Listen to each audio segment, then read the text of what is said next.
Kamuolio perdavimo iš apačios į priekį pagrindiniai judesiai yra labai panašus kaip kamuolio perdavimo iš apačios į viršų.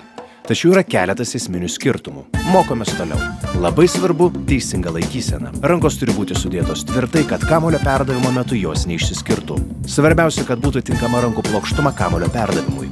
Per daug išverstos rankos negerai, nes bus per mažas plotas kamuoliui atmušti. Per daug suspaustos rankos taip pat negerai. Kamuolys atmušinėjamas ta rankų vieta, kur yra per vidurį tarp priešų ir alkūnės. Stenkitės greitai dirbti kojomis, kad atmušamas kamuolys būtų tiesiai prieš jus. Tinklininko rankos turi būti pilnai ištiestos ir įtemptos. Jokių būdų negalima rankų lenkti per alkūnes. Įsitempti turi ir pečių juostą. Įtemptos rankos turi būti laikomos tokiu kampu, kokiu norime nukreipti kamuolį. Kojos turi būti pečių plotyje pusiau sulenktos per kelius. Kamuolys perduodamas kojų pagalba. Jūs tarsi darote pritūpimą. Jei norite, kad kamuolys atšoktų aukščiau, reikės staigiau atsitiesti. Jei norite, kad kamuolys atšoktų žemiau, atsitieskite lėčiau. Atlikę perdavimą turėtumėte natūraliai žengti žingsnelį pirmyn.